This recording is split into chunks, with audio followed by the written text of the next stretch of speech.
She was accused of lying about Harvard, but the truth was far more powerful than anyone could imagine.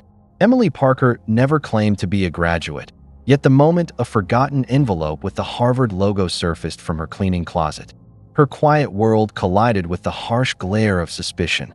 This is the story of how a humble janitor hiding brilliant ambition shook the tower of one of Chicago's most powerful families. Before we begin, tell us in the comments where you're watching from. Enjoy the story. Emily Parker arrived at the Ashford & Sons Tower just as the final light of day slipped between skyscrapers. Her shoes squeaked softly against the polished marble, a sound quickly forgotten in the grand echo of the lobby. No one looked twice at her. The uniform was enough to make her invisible, but inside her chest, her heart beat like a ticking clock, one that knew it didn't belong in these golden halls. Every evening, she changed into her gray uniform in the back of the supply closet, folding her street clothes with care, placing her dog-eared textbooks on the shelf above the mop and disinfectant.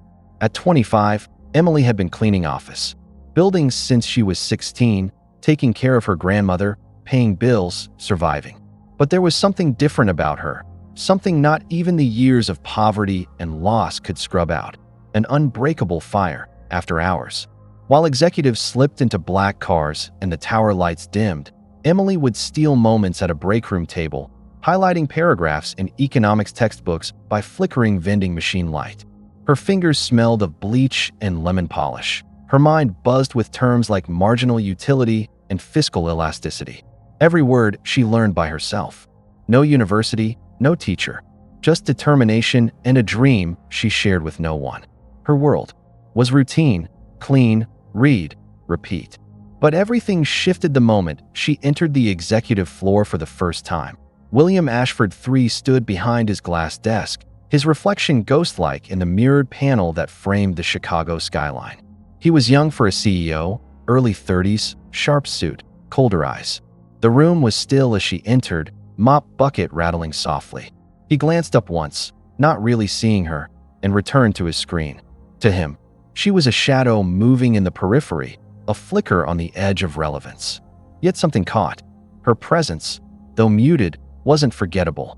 She cleaned with unusual precision, every stroke of cloth deliberate, like someone preparing a space that mattered. His eyes flicked toward her again, lingering longer this time, though he quickly dismissed whatever stirred inside. He turned back to his call. Sell off the underperforming assets. I don't care how sentimental he was about them. Emily didn't react. She was used to being unseen, but something about that floor made her uneasy. Not fear, but pressure. The air was thick with ambition, legacy, and a certain disdain for the ordinary.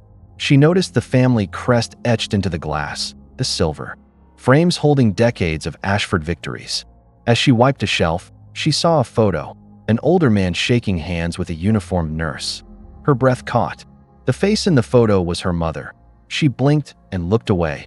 Every night after that, Emily's steps grew lighter, more cautious. The tension wasn't in what she did, but in what she might be close to discovering. She didn't want questions. She didn't want attention. But fate doesn't ask. Fate chooses. William started noticing her more often, not in words, but in pauses. In the way he stopped mid-thought as her mop crossed his floor. In the questions he asked his secretary about staff rotations. He didn't know why she stayed. In his mind, maybe it was the contrast, his life of inherited luxury versus her silent discipline. Or maybe it was something he couldn't name yet, a disruption to his well-measured world. Still, he said nothing. Emily noticed too. The way his tone changed when she entered the room. How the conversations dipped in volume. How his eyes followed her reflection for a beat too long. She hated it. Not because she feared it, but because it made her real to him. And being real to someone like him was dangerous. Late one Friday, she was cleaning the old records room 2 floors below his office. No one ever went there. It was filled with dusty boxes, broken printers, old company banners. She tucked her books inside a drawer in the corner cabinet, one she thought no one would ever open. On top, tucked inside a torn folder, was her Harvard application, unfinished, unsent, but still kept as if waiting for fate to catch up. It was a relic of a dream paused, not abandoned. What Emily didn't know was that William, frustrated by a delayed report, had wandered down himself, searching for an old file. Their paths nearly collided at the door. He paused, then turned away, deciding to search through drawers on the opposite wall. His eyes scanned lazily through folders until one slipped free, falling open on the floor. There it was, the logo, unmistakable, Harvard University. His hand hovered before touching it, almost afraid. He opened it. Inside, he found the letter, half completed, half hopeful. Her name signed in strong, determined strokes that he froze. Everything in him paused, confused by the weight of something he didn't yet understand. He closed the folder, replaced it, too neatly. But not before something inside him shifted, like a stone beginning to crack. Back upstairs, he stood by the glass wall. Again, looking at his own reflection. This time, her image floated behind his shoulder. Emily, pushing her cart quietly, watching him as if she already knew something had changed. That night, as she packed her things to go home, the office lights dimmed earlier than usual. Outside, the wind picked up, whispering through the alleyways. Emily looked up once, toward the tower's top window, where light still burned. She didn't know yet what had been discovered, but something inside her already braced for impact. And William, sitting alone with the file open again in front of him, whispered the name, Emily Parker, like it meant something more than he ever expected. The moment William Ashford III opened that drawer, the balance between power and obscurity cracked open like a vault. He hadn't been searching for trouble, but the truth stared back at him in Emily Parker's own handwriting. A Harvard draft letter, folded neatly, bearing no official seal. Yet its presence inside a janitor's cleaning cabinet sent a surge of cold calculation through his spine. For someone like William, where every name, credential, and background was verified twice before entry, this discovery struck a nerve. Fraud wasn't rare in the corporate world, but this felt personal, and that made it dangerous. She had touched the reputation of his company just by existing too close to its throne, and now, suspicion turned obsession. He didn't storm into the janitor's closet that night. He waited. He watched. 3 days passed with no word exchanged, but his gaze grew heavier each time she entered the room. Emily felt it before she understood it, an atmosphere charged with something unspoken, as if the walls themselves braced for confrontation. She continued her routine, refusing to break rhythm, knowing instinctively that if she did, he would sense weakness. William, meanwhile, was constructing a case, not with evidence, but with narrative. She was an imposter, he decided. No one read Milton Friedman by vending machine light and scrubbed floors with that kind of precision unless they were hiding something. He couldn't stand the idea of someone slipping past the gates of legacy, of someone earning by sheer will what others were born into. On the fourth morning, William called an unscheduled meeting with human resources and legal. No advisors, no board members, just closed doors and a file in his hand. "We may have an internal issue," he began, laying the document flat. "Someone with access to sensitive floors, misrepresenting credentials, possibly attempting upward mobility under false pretenses." The room remained silent. He didn't say her name. He didn't need to. The act of accusation had already begun. He ordered a background check, not official, but thorough. Within hours, he had access to her high school records, her community, college enrollment, her current address. Nothing criminal, nothing hidden, just an unfinished story, which to him smelled like deception. Later that evening, Emily was summoned upstairs. She was not told why. When she entered the boardroom, there were only two people: William, seated like a judge, and Ms. Caro, the HR director, who refused to meet her eyes. On the table was the folder. William didn't wait. "Emily Parker," he began, "we found something curious in your supply drawer. A letter addressed to Harvard." She didn't flinch. "It wasn't submitted," she replied, her voice steady. "It's a draft, a goal. I study alone during my breaks. That's all." But William leaned forward, cold precision sharpening each word. "Are you saying you never claimed affiliation with the university? No applications, no references made to anyone in this building?" She met his gaze directly. "No, I haven't spoken to anyone here beyond good evening." The silence that followed was heavier than any accusation. He wanted guilt, but all he got was clarity. She wasn't lying. She wasn't pretending. And that made it worse. William dismissed her with a nod, but the damage was already in motion. He leaked the story, not directly, but by suggestion. A few calls to a journalist at a financial blog, a whisper about credentials under review, and within 48 hours, the headline surfaced: cleaning staff member caught in Harvard fraud scandal at Ashford Tower. The media didn't ask for evidence. They asked for clicks. And a janitor with a Harvard dream was irresistible bait. Emily saw the story on her neighbor's television. Her hands froze mid-wash, the rag slipping from her grip. Her name, her face, blurred but recognizable, flashed beneath red banners of investigation and deceit. She didn't cry, not then, but when she returned home, her grandmother was waiting at the door, holding a folded newspaper like a wound. The old woman didn't speak, just placed a gentle hand on Emily's cheek, wiping away nothing, yet everything, with the soft pad of her thumb. The next morning, Emily was reassigned to night shifts in the basement, away from executive floors. Her keycard access was reduced without notice.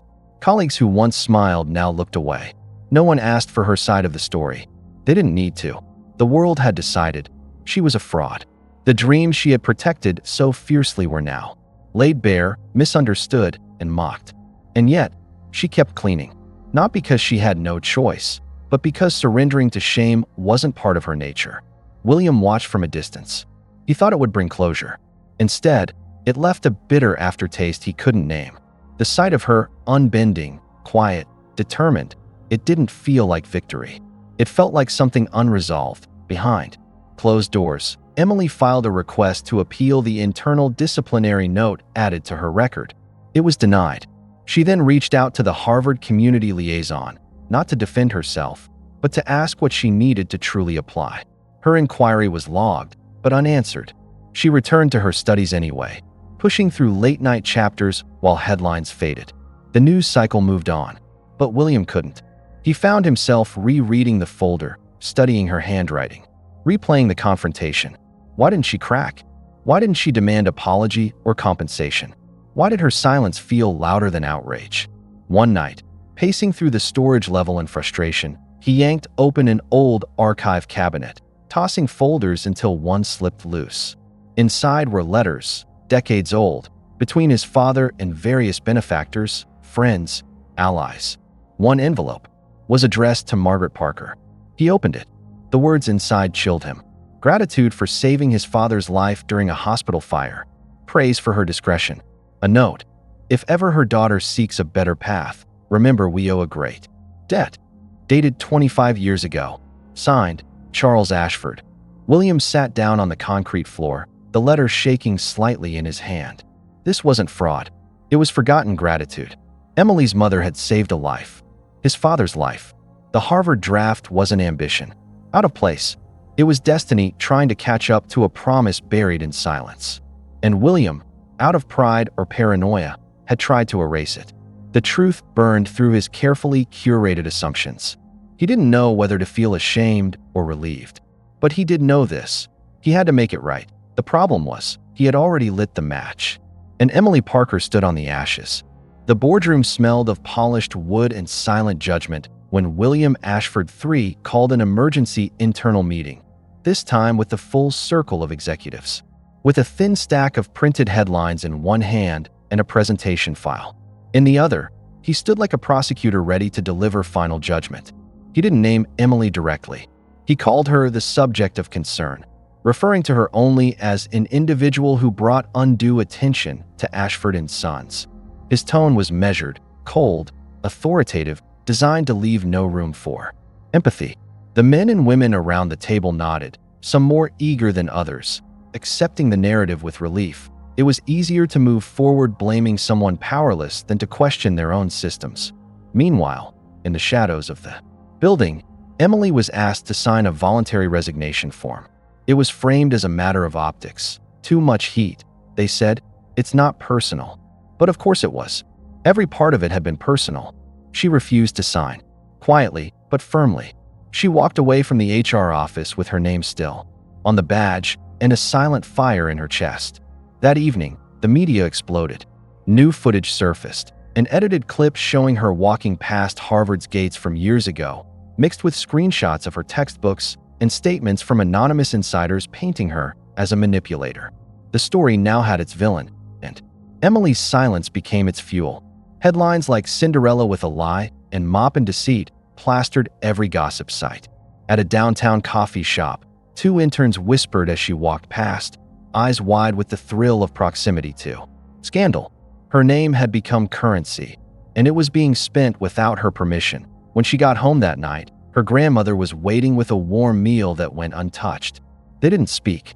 They didn't need to. The old woman simply placed a photo album on the table, opened to a picture of Emily's mother in uniform, receiving a medal from the Ashford Foundation.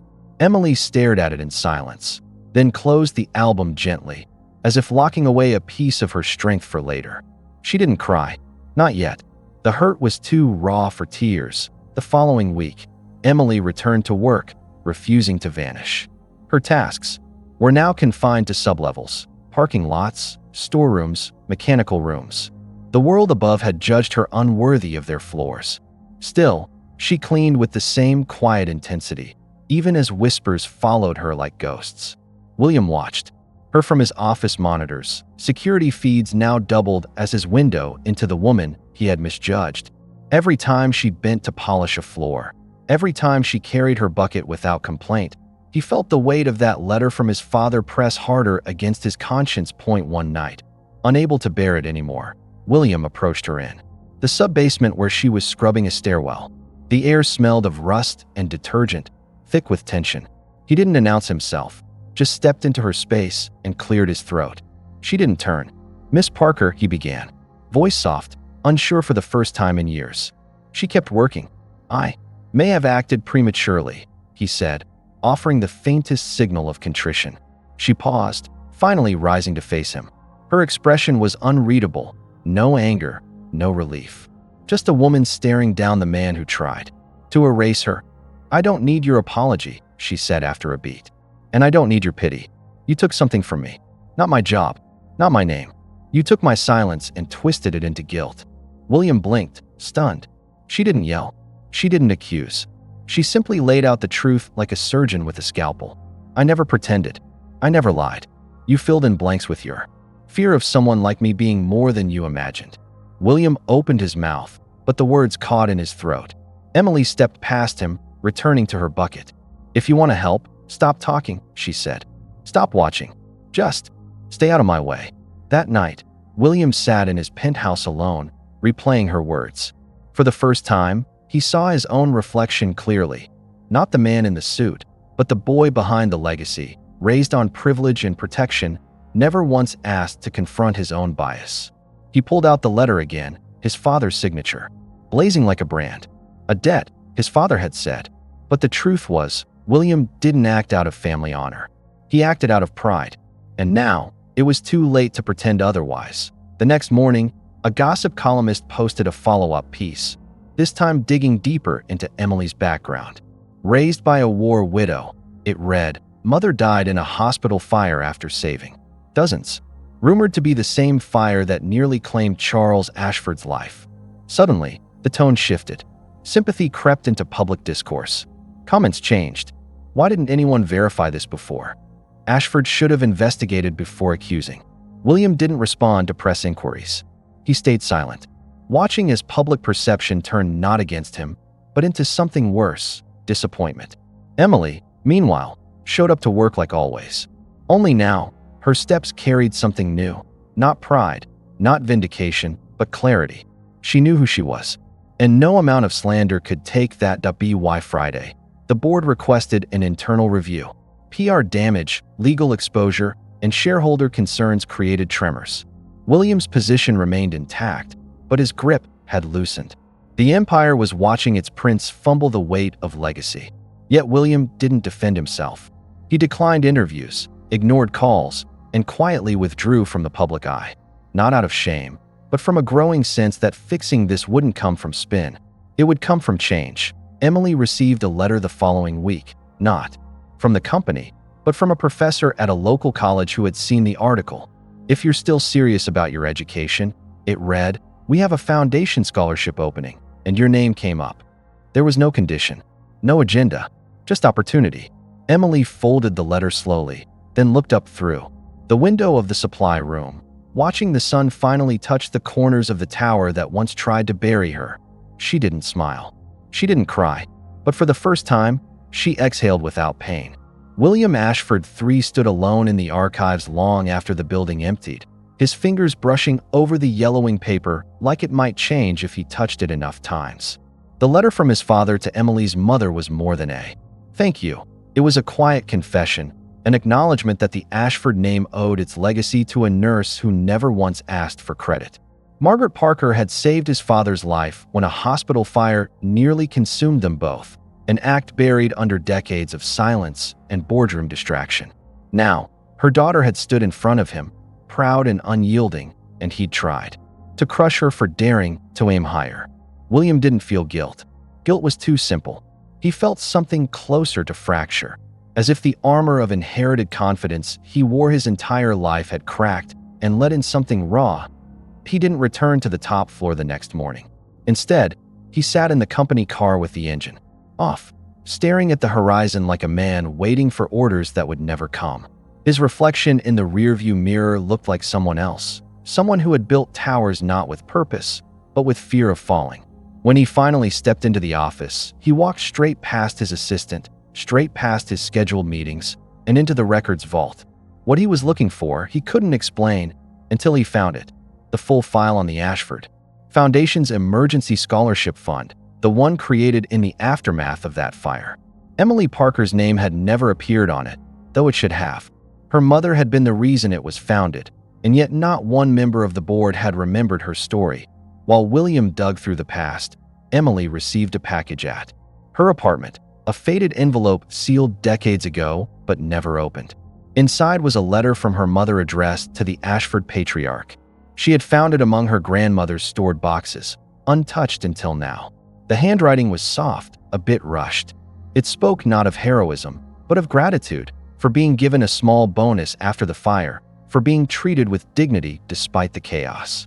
It ended with a line that pierced through Emily like a whisper from beyond time. I only ask that if my daughter ever walks your halls, you look past her shoes and see her stride.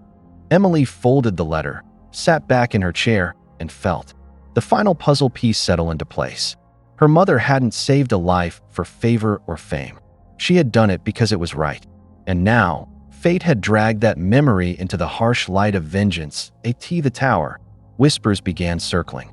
William was behaving differently, canceling board presentations, walking through the building without an entourage, stopping to talk to junior staff. One morning, he visited the janitorial wing, asked for the names of every employee, and personally thanked each of them. The gesture stunned the team, but Emily was not present. She had been reassigned off-site temporarily, a quiet exile from the place that had both elevated and betrayed her. When William realized she wasn't there, something in him snapped, not in anger, but in urgency. He called his driver and requested one destination, the hospital memorial wing that he stood before the bronze plaque bearing his father's name, running his thumb along the engraved dedication.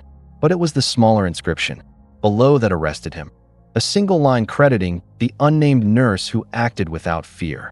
He stared at it for a long time, then pulled out his phone and typed one name into his notes, Margaret Parker. He walked straight into the foundation office and demanded that a scholarship be renamed immediately. The board resisted. Too reactive. They said, too political. William didn't raise his voice. He simply submitted a motion to the family trust, bypassing the company altogether. By the end of the week, the Margaret Parker Legacy Grant was announced. Emily heard about it from the news. Her reaction wasn't visible. She read the article once, then closed the tab, folded her laptop, and went back to her studies. A professor had offered her a full scholarship to complete an online program before applying to a graduate school. She accepted, not out of spite or vengeance, but because it was hers to earn.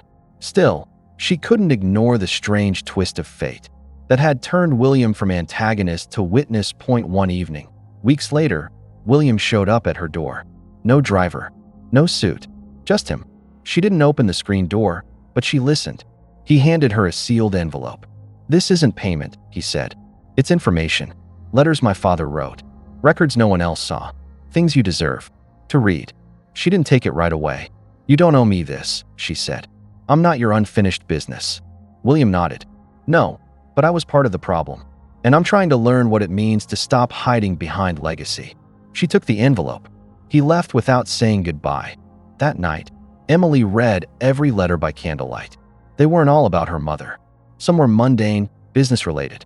But scattered among them were pieces of humanity her mother had touched, gratitude, awe, even guilt from Charles Ashford himself. She realized then that what she had faced wasn't just institutional injustice, but generational blindness. The kind that hides acts of courage behind titles and stock shares. And she also realized something else. She had changed something. Quietly, permanently. She went back to work one last time, only to clean out her locker. Her resignation had already been processed by then. William had ensured she would receive full benefits for the next year. But she didn't want a favor. She wanted closure. As she walked out of the building, a security guard nodded at her with unexpected respect. She returned the gesture, stepped into the sunlight, and never looked back. In the boardroom above, William stared out over the city, watching its pulse from behind glass. For the first time, he felt smaller, not in defeat, but in perspective. Below him, lives moved with quiet determination, far removed from press releases and profit margins. And somewhere out there, Emily Parker was rewriting her story, not with headlines or vengeance, but with chapters earned in silence. Weeks passed with no contact, no new headlines, and no formal reconciliation. The city moved on, as it always did, forgetting the people who refused to play by its rules. Emily's name disappeared from search engines, her photo vanished from news feeds, and the noise settled into silence. But William couldn't move on. Not really. Each time he walked through the corridors of Ashford and Sons, he saw ghosts, not of the past, but of choices. Emily had left behind no lawsuits, no final statements, not even a letter. Just a clean locker, an untouched final paycheck, and the echo of someone who had refused to be rewritten. For William, the weight of that kind of integrity was heavier than scandal. He had expected her to lash out, to make demands, to turn her story into a public stage. But instead, she did the one thing he couldn't fight. She walked away with her dignity intact. Driven by a sense he couldn't explain, William reached out to the college that had accepted Emily. He didn't mention who he was at first, just asked how she was doing. The response came quickly, focused, reserved, and quietly brilliant. The professor added a personal note. "She works harder than anyone I've ever seen. Doesn't ask for shortcuts. Doesn't talk about her past." William read the message twice, then closed his laptop and stared out over the river. He had offered her redemption in the form of recognition, but she'd never been interested in his approval. That truth unsettled him more than anything. The next Monday, William attempted something he hadn't done in over a decade. He requested a sabbatical. The board was shocked, but didn't push back. With the foundation now bearing Margaret Parker's name and internal trust shaken by recent investor pressures, no one dared challenge the heir, who suddenly seemed too human for his position. William left the building with no entourage, no press conference, just a small overnight bag and a stack of journals. He booked a rental house on the edge of the lake. No staff, no connection, no status. Emily, meanwhile, spent her nights with a schedule that could break most people. Classes from morning to early evening, a part-time shift at a small neighborhood library, and hours of independent study deep into the night. She didn't try to win sympathy. She didn't care to be inspirational. She worked. That was her statement. What William didn't know was that, beneath the calm surface of her routine, a quiet fire still burned. Not anger anymore, something more dangerous, purpose. She hadn't simply survived the scandal. She had transformed it into momentum. But there was still one truth left to confront, and it haunted her at every new academic milestone. Late one evening, Emily opened her inbox to find a message that stopped her cold. No subject line, no signature, just 3 words, "I still see." She deleted it immediately, but the memory it triggered was something she couldn't erase. The subtle camera click she'd once heard on the executive floor, the feeling of eyes on her back long before the scandal broke. The initial suspicion had come too easily, too fast. Someone else had fed the story, not William. Someone inside the company had set her up, and she had let it go. Until now, Driven by a need for clarity, Emily reached out to Ms. Caro from HR, the only person who had looked away during her interrogation. She requested a private meeting.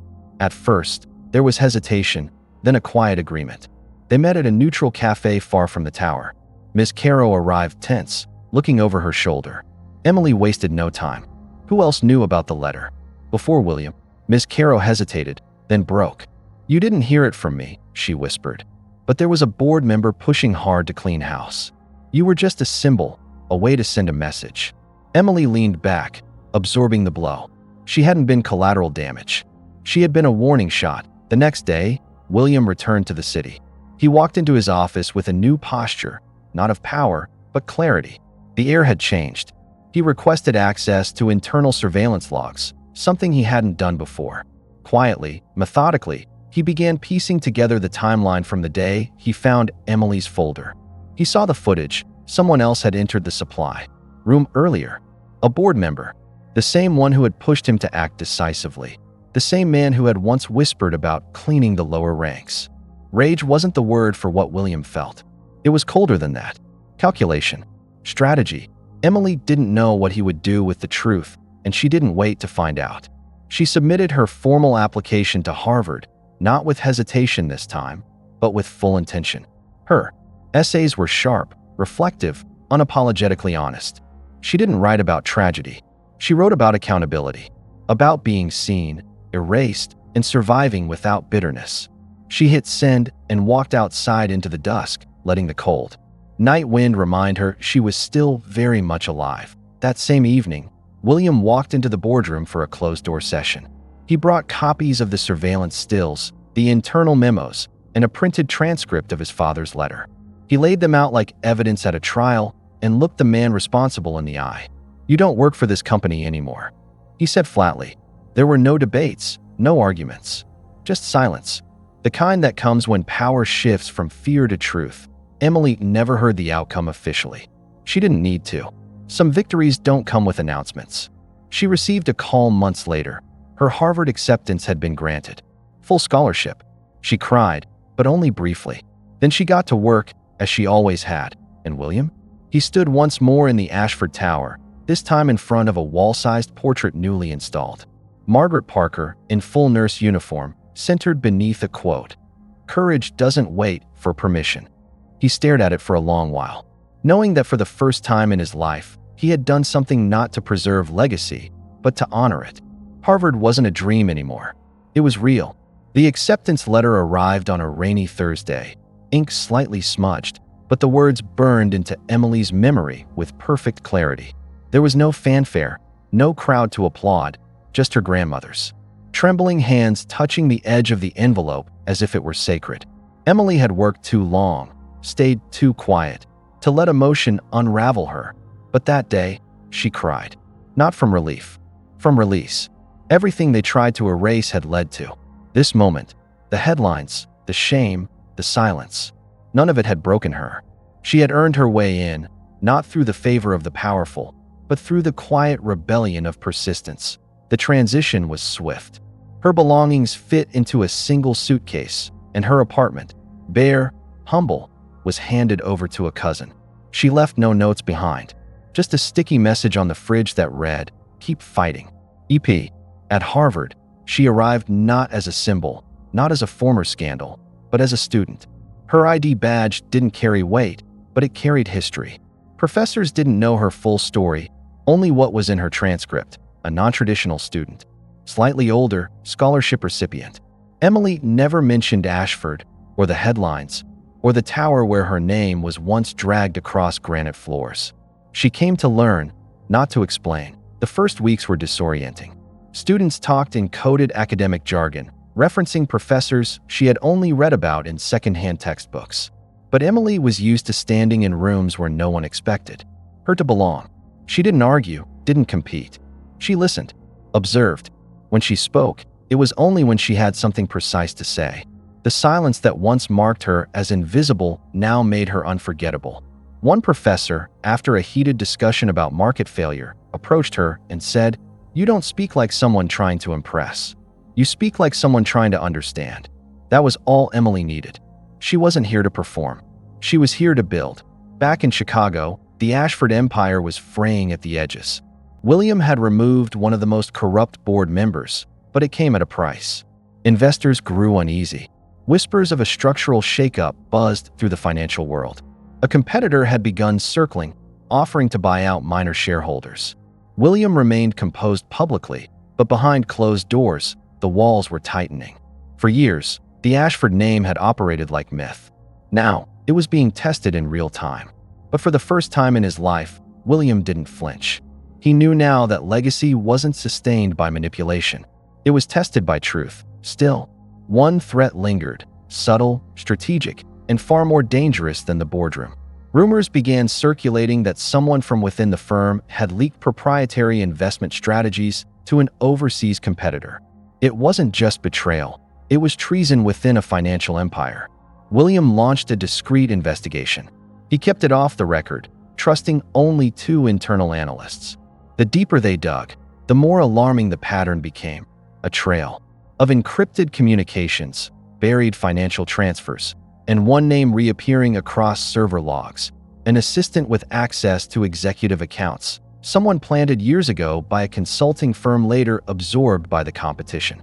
The betrayal hadn't come from the top.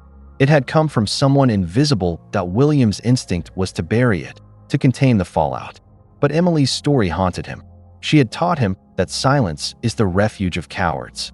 He made a decision. One evening, during a shareholders' meeting, he presented the evidence. He named the traitor. He exposed the breach. The room froze. There was no spin, no corporate speak, just facts. One of the oldest investors rose to his feet and said quietly, "You just saved the company, Ashford. But at what cost?" William didn't answer. He wasn't thinking about cost anymore. He was thinking about debt, the kind not written in numbers, but in choices. Meanwhile, Emily was assigned to assist on a research project involving ethical economics and corporate responsibility. Her professor had read her entry essay, intrigued by its nuance, but still unaware of its personal subtext. Emily worked on case studies late into the night, connecting patterns of moral failure in corporate leadership, drawing lines that mirrored her own experience without ever revealing it. One of the case files listed Ashford and Sons in a footnote. She didn't blink. She analyzed the data like any other firm, broke down its history, noted its recoveries. It wasn't revenge. It was reclamation. One rainy evening, she was asked to present her findings at a small seminar. She wore the same coat she had worn to clean executive floors years ago. No one noticed. No one saw her past. They saw a woman who had done the work, who stood on knowledge, not pity.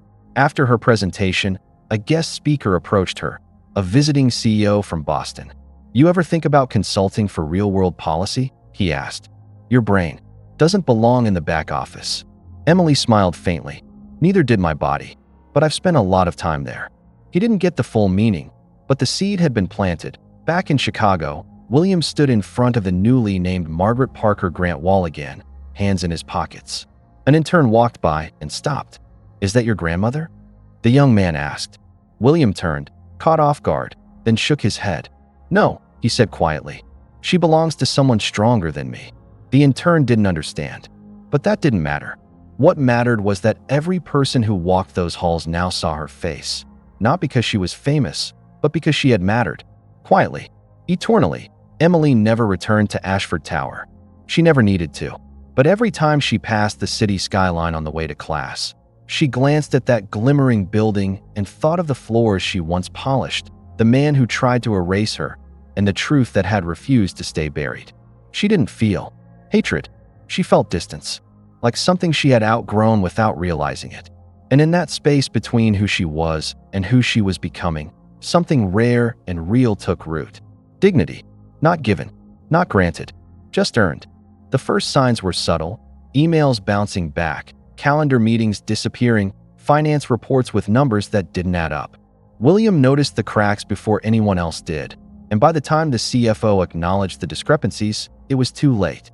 The firm was hemorrhaging money, not from theft, but from negligence, mismanaged investments, and years of unchecked arrogance. One by one, old allies jumped ship, distancing themselves from the Ashford name like passengers abandoning a sinking vessel. And through it all, William remained eerily calm. He had faced humiliation, betrayal, and shame. But this was something different.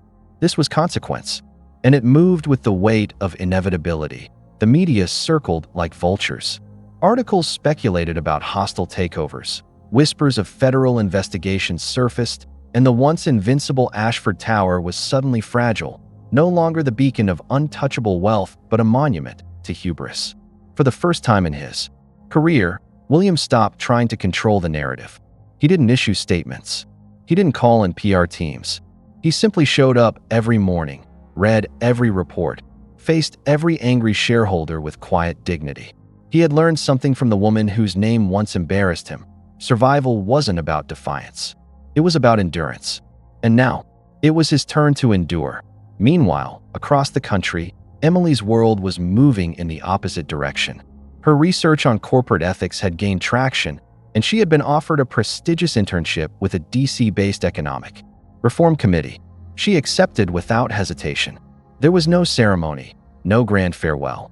Just her, boarding a train with a briefcase full of books and a notebook marked with the initials MP tucked inside. She didn't think of William often, but when she did, it was with a strange clarity. He had been her obstacle, then her mirror, and now, perhaps, her warning. Power fades, but integrity endures. Back in Chicago, William made one final move. He gathered the remaining board members in a stripped-down conference room. Gone were the glossy screens, catered lunches, and investor favors.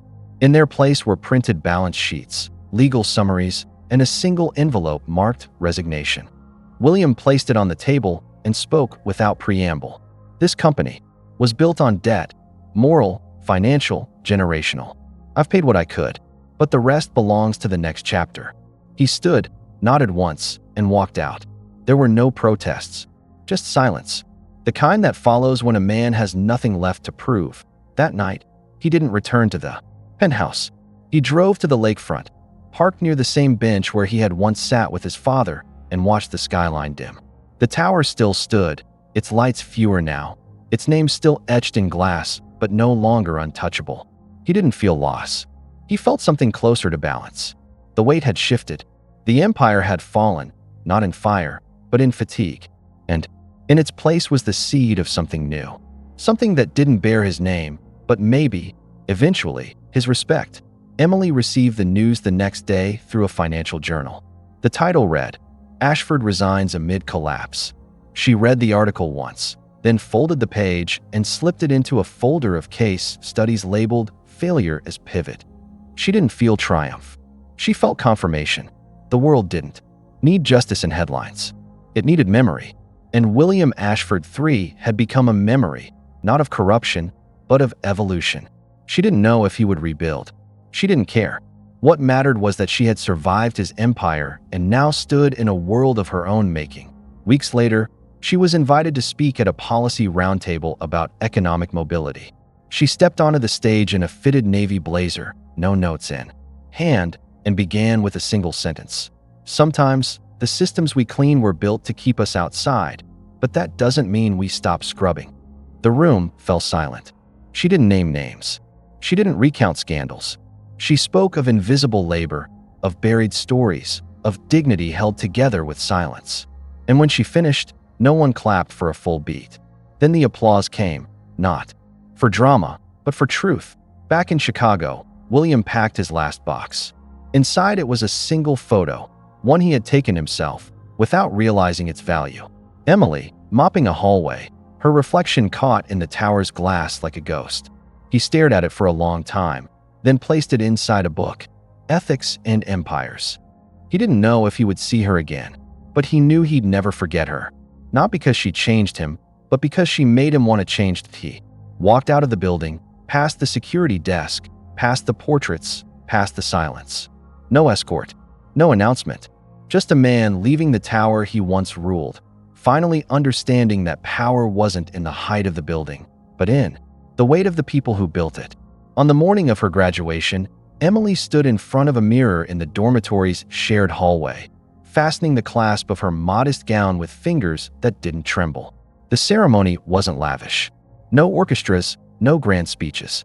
By celebrities, just names read out and hands shaken under the soft spring sun.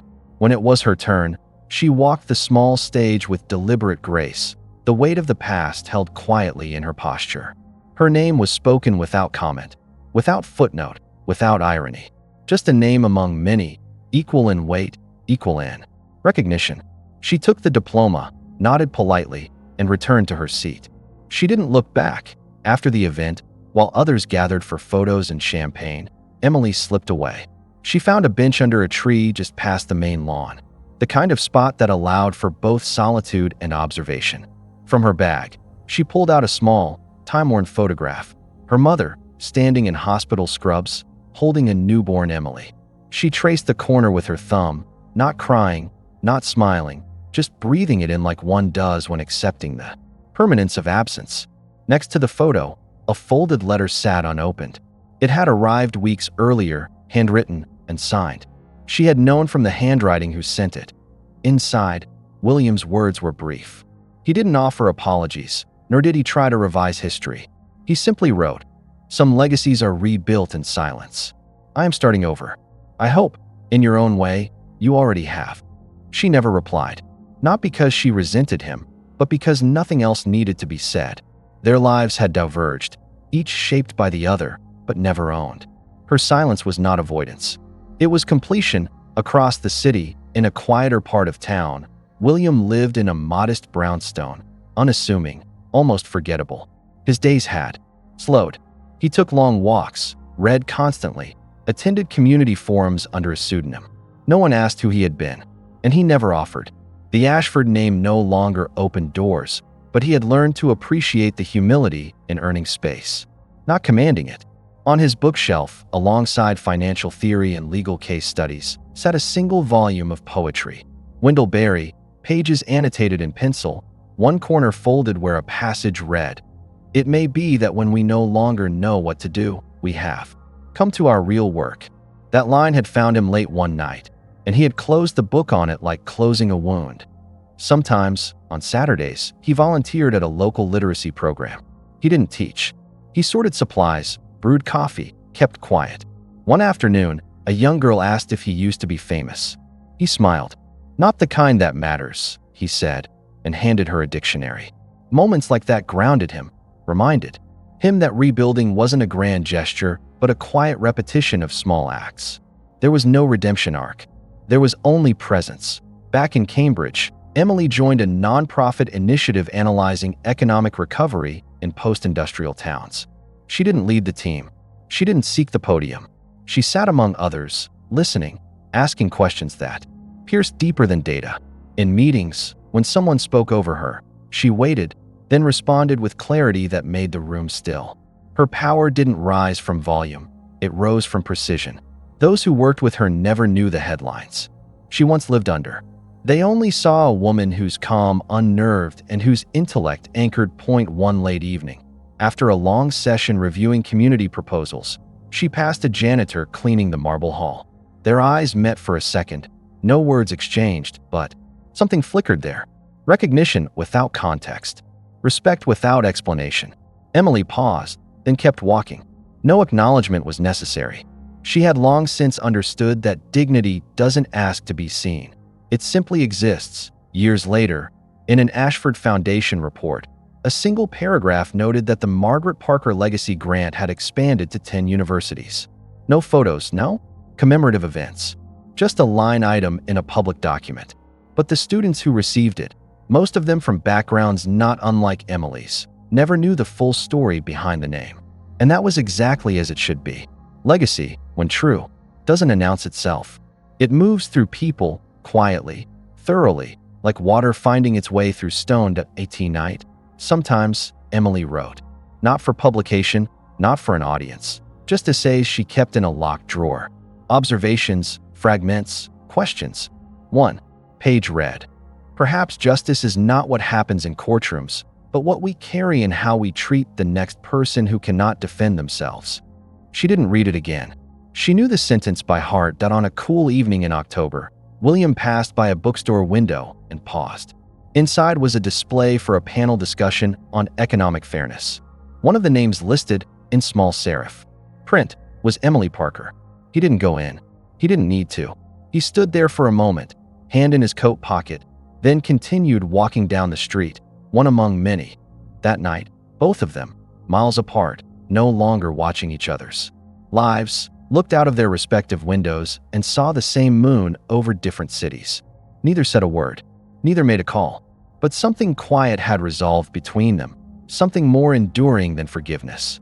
A kind of understanding that needed no retelling. Just the dignity of having survived the storm and choosing, each, in their own way, to build something honest from the ruin. Thanks for watching. If you enjoyed this video, don't forget to hit the like button, subscribe to the channel, and tap the bell icon so you never miss an update. Your support helps us grow and bring you even more amazing content. See you in the next one.